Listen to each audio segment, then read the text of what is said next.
নামাজরত অবস্থায় দোয়ায়ে মাসুরা পড়ে সালাম ফিরানোর পূর্বে কোরআনের আয়াত দিয়ে দোয়া করা যাবে কিনা বা কি কি দোয়া পড়তে পারবো। কবর বা কবরস্থানের সামনে করে মুনাজাত করা শিরিক কেন বুঝিয়ে বলবেন। এরপরে প্রশ্ন হলো স্বপ্নের ব্যাখ্যা কোন সময়ে সত্য হয়, স্বপ্নে সাপ বা বিপদ দেখলে কি হয়। এরপরে প্রশ্ন হলো তাহাজ্জুদ নামাজ সুন্নত নাকি নফল ইবাদত। এরপরে প্রশ্ন হলো মহিলারা বলে কাক ডাকলে আল্লাহর নাম নেয়, এ বিষয়ে হাদিসে কিছু বলা আছে কিনা। ওযু করার পর যদি কাশির সাথে সামান্য একটু প্রসাব হয় তাহলে কি ওযু ভাঙবে। প্রসাব করার পর টিস্যু ব্যবহার করি, তবুও প্রসাব শেষে আবার দুই এক ফোঁটা বের হয়, কাপড়ে লাগে, এই অবস্থা আমার করণীয়। পারিবারিকভাবে বিয়ে হওয়ার পর স্ত্রীকে বলে স্বামী তোমাকে আমার পছন্দ হয়নি, এমন অবস্থা স্ত্রীর করণীয়।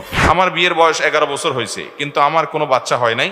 আমার শাশুড়ি কোনো কিছু নিয়ে ঝগড়া লাগলেই আমাকে এবং আমার স্বামীকে ভাঞ্জা আটকুরা বলে খোঁটা দেয় এবং বলে আল্লাহ যেন আমাদের কোনো সন্তান না দেয়, বদদোয়া করে, এমন অবস্থা আমাদের করণীয়। প্রসাব করার পর টিস্যু ব্যবহার করি, তবুও প্রসাব শেষে আবার দুই এক ফোঁটা বের হয়, কাপড়ে লাগে, এই অবস্থা আমার করণীয় কি। অনেকেরই এই রোগটা আছে ভাই, পেশাব করার পর এক ফোঁটা দুই ফোঁটা অনেকক্ষণ পরে বের হয়। যদি এক ফোঁটা দুই ফোঁটাও বের হয় তারপরে ওযু ভেঙে যাবে আর কাপড় লাগলে কাপড় নাপাক হবে। এজন্য প্রথমত আপনার এই পেশাবের ফোঁটা বন্ধ হওয়া পর্যন্ত আপনাকে অপেক্ষা করতে হবে এবং এটা বন্ধ হওয়ার পর আপনি পবিত্র হয়ে নামাজ পড়তে যাবেন। তার জন্য যতটুকু সময় লাগে নিবেন।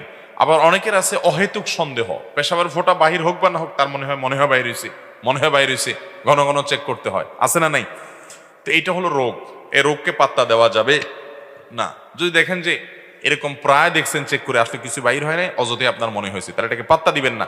নবী করিম সাল্লাল্লাহু আলাইহি সাল্লাম তো ভিজা হাতে পানি নিয়ে এরকম ছিটা দিতে বলেছেন, কাপড়ের উপর দিয়ে, লজ্জাস্থানের বাইরে কাপড়ের উপর দিয়ে ছিটা দিতে বলেছেন। কেন? যাতে করে ওই শয়তান আপনার মধ্যে ওয়াসওয়াসা ঢুকাতে না পারেন যে আপনার পেশাবের ফোঁটা বের হয়েছে, তাইলে এটা পেশাবের ফোঁটা কিনা। আপনি নিজে পানি ছিটা দিয়ে দিবেন, তাতে করে আপনার পেশাবের ফোঁটা এরকম কোনো সন্দেহ শয়তান সৃষ্টি করার সুযোগই পাবে না। তার মানে সন্দেহকে পাত্তা দেওয়া যাবে অহেতুক।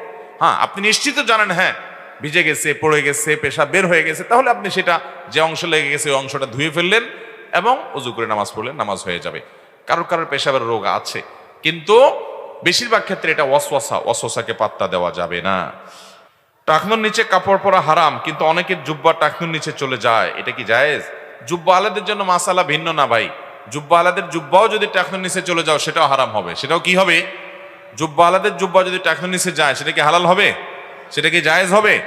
অনেক প্রবাসী ভাইরা সৌদি আরবে যায়, দুবাইতে যায়, বিভিন্ন দেশে, আরব দেশে যায়, যাওয়ার পর দেখে ইয়া লম্বা লম্বা জুব্বা আলা হুজুর, আবার মাথায় টুপিও আছে, টুপির উপর আবার একটা লম্বা রুমালও আছে, মাশাআল্লাহ। এই লোক টাকনুর নিচে পায়জামা তো পড়তেছে, জুব্বা তো পড়তেছে, আবার দেখা যায় যে আপনার 3 আঙ্গুলের একটা সিগারেটও ধরায় টানতেছে, আছে না নাই? তো এগুলা দেখে আমাদের অনেক বাংলাদেশি ভাইরা চিন্তা করে হায় হায় রে, কি কলিকাল আসলো, এত লম্বা জুব্বা পরে মাথায় টুপি দিয়ে আবার উপরে রুমাল লাগায়া সিগারেট টান দিতেছে, টাকনুর নিচে পাঞ্জাবি চলে গেছে। ভাইরা আমার, ওইটা সৌদি আরবের মানুষদের জাতীয় পোশাক, তাদের সামাজিক কালচার ওইটা। এটা দিয়ে আপনি আলেম বা তাকে হুজুর মনে করার কোনো কারণ।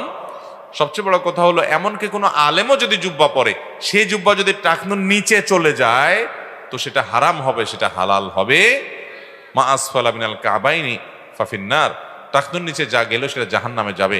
অতএব সেটা জুব্বা হোক, সেটা চাদর হোক, সেটা আপনার লুঙ্গি হোক, সেটা পায়জামা হোক, সেটা প্যান্ট হোক, হারাম হবে। তবে হ্যাঁ, মোজা যদি হয় তো মোজা তো থাকেই নিচ থেকে, ওইটার কথা ভিন্ন, সেটা জায়েজ। এরপরে প্রশ্ন হলো, আল্লাহ আপনার পিতা মাতার উপর রহম করুন। আমার প্রশ্ন হলো নাসিরউদ্দিন আলবানী, বিন বাজ, ইবনে উসাইমিন, ওনারা কি গ্রহণযোগ্য আলেম ছিলেন? ভাইরা আমার, আপনি 3 জন আলেমের নাম নিয়েছেন, কিন্তু তাদের নামটাকে এমন ভাবে নিয়েছেন মনে হয় আপনার খালাতো চাচাতো ভাই লাগে, দোস্ত একটা ভাব লাগে, এরকম একটা ভাব। নামের আগে কোনো পদবি উল্লেখ নাই, কোনো সম্মানসূচক কিছু উল্লেখ নাই, নামের পরে দোয়ামূলক কিছু নাই, অথচ 3 জন মানুষ দুনিয়া থেকে চলে গেছেন। ভাইরা আমার, শেখ নাসিরউদ্দিন আলবানী, শেখ বিন বাজ এবং শেখ ইবনে উসাইমিন রাহিমাহুমুল্লাহ, তারা ছিলেন যুগের শ্রেষ্ঠতম উলামায়ে কেরামের মধ্য থেকে অন্যতম।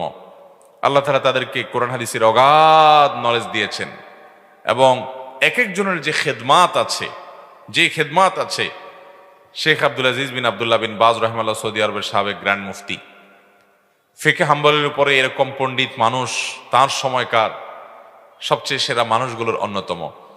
তিনি অন্ধ ছিলেন, অথচ তাকে জিজ্ঞাসা করা হয়েছিল যে আপনি বুখারী এবং মুসলিমের যে কোনো হাদিস যে কোনো সময় অনর্গলভাবে বলতে থাকেন, আপনি কি বুখারী এবং মুসলিমের সকল হাদিস আপনার কি মুখস্থ?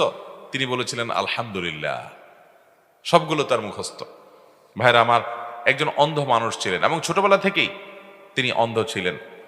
তার একটা ঘটনা সম্ভবত তিনি নিজেই বর্ণনা করছিলেন, কোন একটা ভিডিওতে দেখছিলাম যে তার খালা তিনি যখন ছোট ছিলেন, শোয়া ছিলেন, তার মাকে বলছিলেন যে আব্দুল আজিজ সে তো অন্ধ, কি হবে ওর জীবনে, আহারে কিভাবে প্রতিষ্ঠিত হবে, কিভাবে সমাজে টিকবে।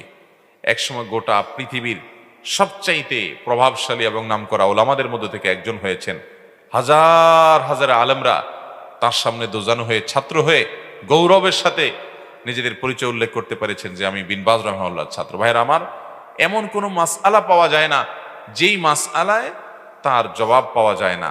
এবং কোরআন এবং হাদিস থেকে একজন অন্ধ মানুষ এত পরিমাণ নুসুসের হাফেজ, যেটা আপনি খুঁজে খুব বেশি একটা সারা দুনিয়াতে খুঁজে অনেক বেশি পাবেন না ভাইয়েরা। এত বড় মাপের আলেম ছিলেন রাহিমাহুল্লাহ রাহমাতাম ওয়াসিআ, ঠিক বিন বাজ রাহিমাহুল্লাহ এবং শেখ নাসিরুদ্দিন আলবানী রাহিমাহুল্লাহ। তার কথাও শেখ নাসিরুদ্দিন আলবানী রাহিমাহুল্লাহ দ্বারা যে পরিমাণ খেদমত আল্লাহ নিয়েছেন, আমরা তো অনেকে অনেক কথা বলি ভাই। যত হাদিসের তাহকিক করে গেছেন তিনি আছেন, শেখ আহমদ শাকির রাহিমাহুল্লাহ আছেন, আরো অনেক ওলামা একরাম আছেন দুনিয়াতে। যে তিনজনের নাম বলেছেন, আমরা বলতে চাই তারা যুগের শ্রেষ্ঠতম ওলামা একরাম, আপন সময়ের শ্রেষ্ঠতম ওলামাদের মধ্য থেকে তারা ছিলেন। আল্লাহ তাআলা তাদের ভুল ত্রুটি মাফ করে তাদেরকে জান্নাতুল ফেরদাউসের আলা মাকাম দান করুন, বলুন আমিন। ভাইরা আমার, এই সমস্ত ওলামা একরাম এবং আরো যত ওলামা একরাম আছেন, আপনার সাথে কোনো বিষয়ে এই সমস্ত ওলামা একরামের আপনি অনুসারী নাও হতে পারেন, আপনি এই সমস্ত ওলামাদের প্রতি বিদ্বেষ রাখবেন না, বিদ্বেষমূলক মন্তব্য করবেন না। শুধু ওনারা নন, যে কোনো ওলামা একরাম সম্পর্কে। ভাইরা আমার, ওলামা একরাম সম্পর্কে আমরা আজকাল সাধারণ মানুষ এমন এমন কথা বলে ফেলি যেগুলো আসলে রীতিমতো বেয়াদবির শামিল। সূরা হুজুরাতের শুরুতেই আপনি তাকায় দেখেন, আমাদেরকে আদব শেখানো হয়েছে। মুসলমান বেয়াদব হতে পারে। আল্লাহ তাআলা ওলামাদের কদর করা, তাদের মর্যাদাকে অনুধাবন করার তৌফিক আমাদেরকে দান করুন। আমি কোনো আলেমকে অনুসরণ না করতে পারি, কিন্তু শ্রদ্ধার কোনো ঘাটতি হতে পারে। ওযু করার পর যদি কাশির সাথে সামান্য একটু পেশাব হয় তাহলে কি ওযু ভাঙবে? পেশাব সামান্য হলে ওযু ভেঙে যাবে। একেবারে অতি সামান্য বের হয়েছে, তারপরে কি হবে? ওযু ভঙ্গ। ওযু ভঙ্গের জন্য পেশাব অনেক পরিমাণে বের হইতে হবে এমন কোনো কথা। এক ফোঁটাও যদি বের হয় পেশাব, তারপরে কি হবে? ওযু ভঙ্গ হয়ে যাবে। হতে পারে কোনো লোকের কম কাশির কারণে অথবা কোনো প্রেশার নিলে তার পেশাব বের হয়ে গেল, হতে পারে অসুস্থতার কারণে। যদি হয় তাহলে সেক্ষেত্রে তাকে ওই অপবিত্র পেশাব সেটাকে পরিচ্ছন্ন করে ওযু করে নিয়ে আবার সালাত আদায় করতে হবে, বা ওযু করে তাকে পবিত্র হতে হবে। এরপর প্রশ্ন হলো, সূরা যুখরুফ আয়াতে আল্লাহ সুবহানাহু ওয়া তাআলা বলেছেন, ওয়া ইন্নাহু লাযিকরুল্লাক ওয়া সাওফা তুসআলুন, নিশ্চয়ই ইহা কোরআন তোমার এবং তোমার সম্প্রদায়ের জন্য উপদেশ, এবং তোমাদেরকে অবশ্যই এই বিষয়ে অতি শীঘ্রই প্রশ্ন করা হবে। প্রশ্ন হলো, আয়াত থেকে জানা গেল যে কিয়ামতের দিন সর্বপ্রথমে কোরআন থেকে প্রশ্ন করা হবে।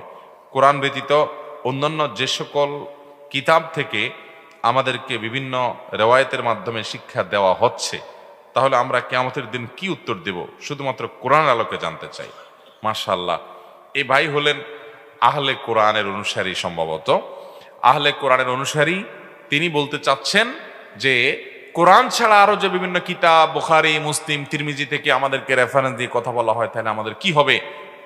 কিয়ামতের দিন নাকি সর্বপ্রথম আল্লাহ জিজ্ঞেস করবেন, অথচ আয়াতে সর্বপ্রথম আর সর্বশেষে কোনো কথা বলা হয় নাই। উনি নিজে থেকে এটা বুঝলেন। ভাইরা আমার, আমরা নবী করিম সাল্লাল্লাহু আলাইহি সাল্লামের হাদিস অনুযায়ী আমল করি, সেটা কোরআনেই আল্লাহ তাআলা আমাদেরকে আমল করতে বলেছেন। আল্লাহ বলেছেন, মা আতাকুমুর রাসূলু ফাখুযুহু ওয়া মা নাহাকুম আনহু ফান্তাহু, তোমাদেরকে রাসূল যা দিয়েছেন সেটাকে আঁকড়ে ধরো। আল্লাহ কোরআনে বলেছেন, আতিউল্লাহ ওয়া আতিউর, তোমরা আল্লাহর আনুগত্য করো এবং রাসূলের। কোরআনের যত জায়গায় আল্লাহ তার আনুগত্যের কথা বলেছেন, সব জায়গায় রাসূলের আনুগত্যের কথাও বলেছেন। সুবহানাল্লাহ। এখান থেকে বোঝা গেল যে নবী করিম সাল্লাল্লাহু আলাইহি সাল্লামের আদেশ নিষেধ মানাটা সেটা কোরআনেরই নির্দেশ। এবং কোরআনে কারীমে আল্লাহ বলেছেন, হে রাসূল, আপনার প্রতি এই জিকির, এই কোরআন নাজিল করা হয়েছে